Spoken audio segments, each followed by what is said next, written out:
And hello everybody, welcome back to the channel guys, I hope you're all well. Before we do get into today's video, as always, please do smash that like button and subscribe to the channel for daily Rangers content.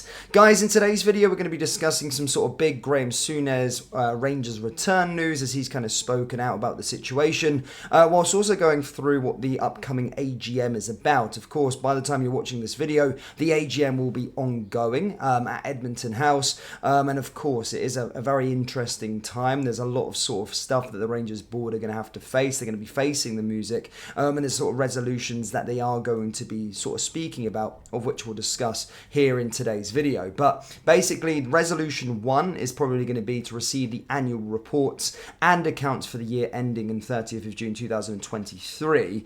Resolution 6 and 7, appointments of the auditors. They're also going to authority to allot shares as well, and they're obviously going to do the reappointment of the directors. And that's a situation where the sort of the board of directors do face the music with regards to thing, and probably the main topic of discussion is going to be the poor sort of transfer strategy that the club currently have. If you cast your minds back to 2021, and in fact I actually did see a little Twitter feed today by a Rangers supporter where he brought up key points when we were in a sort of position of strength back after the title winning season, and kind of Ross Wilson and the board of course spoke about, and Stuart Robertson at the time spoke about how we're going to be building on a position of strength, we're going to be doing this, we're going to be doing that, we're going to be doing this, we're going to be doing that, and none of those things have actually materialized since then, apart from us sort of being more self-sufficient. Back then we were still heavily relying on investors, but the whole outlay for the club was to try and get us back to a position where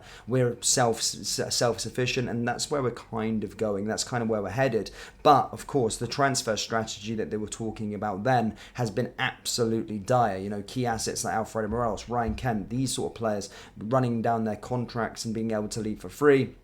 So yeah, I do feel that's the sort of basic music they are going to face in this current AGM, and hopefully we'll have answers and we'll have a better idea of what we're going to be doing going forward with regards to the football club. But a very, very important meeting. I'm really looking forward to hearing what's actually going to be going on, and I'll probably do another video a bit later on discussing the sort of main talking points from the AGM and see if we've got like a decent outlook for the future as a football club. But that's something real, as a key pillar that the club need to get right over the next couple of years, especially if they want to keep bringing in loads of revenue, but also having a team that's capable of winning trophies on the pitch, which is the most important thing for the club of our size. So as I said, that is probably currently ongoing, or depending on when you're watching this video, may have already concluded. But as I said, there'll be a follow-up video sort of reacting to the AGM, and we'll discuss it in greater detail. But hopefully something gets amended.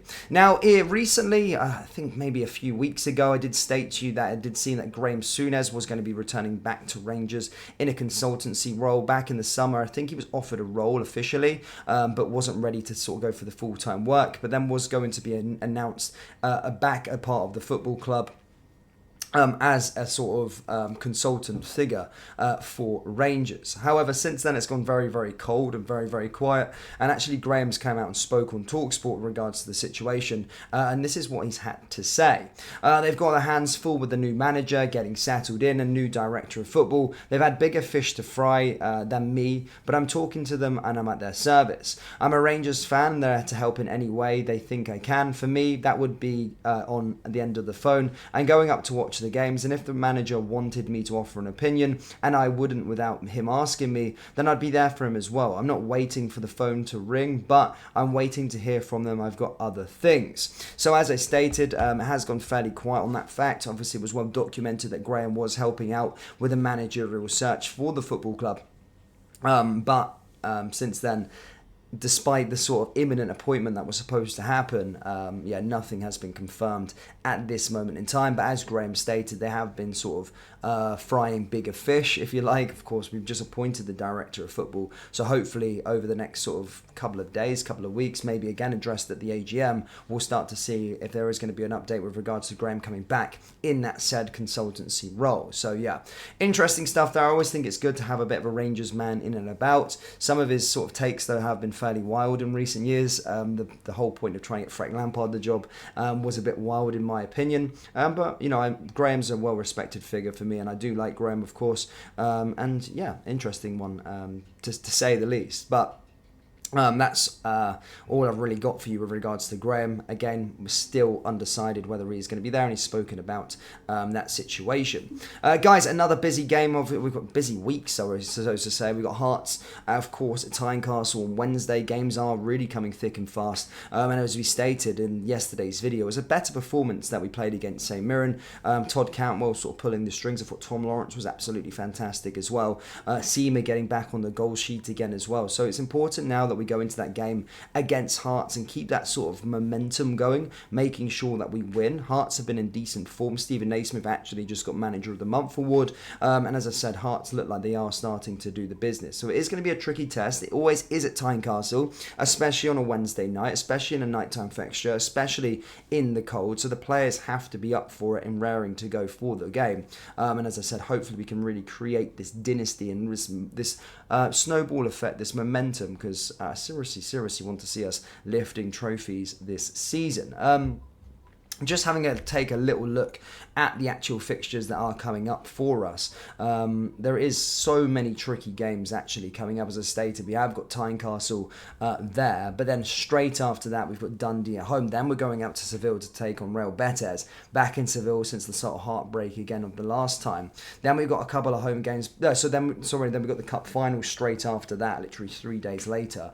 Then we've got, of course, St Johnstone at home. Then we're going to Fir Park on Christmas Eve, followed by sort of Celtic again away on the 30th of December, and then straight there, then we've got that break. So until the sort of 2nd of January, there's some really intense games. Just to say here quickly: Hearts, Dundee, Real Betis, Aberdeen Cup Final, St Johnstone, Motherwell, Ross County, Celtic, and then Kilmarnock. So as you can see there, before that sort of we return back for that Scottish Cup match against Dumbarton, the Christmas break, or the winter break, there's some serious amounts of games that are being played, and I'm actually looking at them and saying that we need to win every single game if we want success this season. We need to beat Real Betis if we want to go to the Europa League last 16. We need to beat Aberdeen to get that sort of first trophy, win the League Cup for the first time since 2011. And then, of course, you're obviously looking at the domestic games. We're not in a place where we can keep dropping points, and we need to capitalise in case Celtic ever drop points. And then, of course, we're going to Parkhead to take them on as well. So very interesting, but yeah, must-win games all around. But that's all I've really got for you today, Rangers fans. As I said, I'll probably do a follow-up video later with regards to the actual AGM itself, and we can discuss the ins and outs of the AGM and discuss the major talking points from that. I'll also be dropping the Christmas collection as well. We've got a RFC clothing. I know you guys have been waiting for the new drop. You're gonna absolutely love the designs ready to go. And as I say, some Christmas-themed Rangers merchandise for you to sit around with your families. And I have a feeling that you really are gonna love this one, so I'm excited to do the drop bit later on. But Rangers fans, do let me know your thoughts on Graeme Souness. Would you be for or against him sort of coming back in that consultancy role? And what do you think is the sort of main talking points that you want to see, or questions you want to be asked to the board at the AGM? As I said, let me know down there in the comment section below. That brings us to the end of today's video. As always, please do smash that like button and subscribe to the channel for daily Rangers content. Thank you, and I'll see you all next time. Take care. Peace.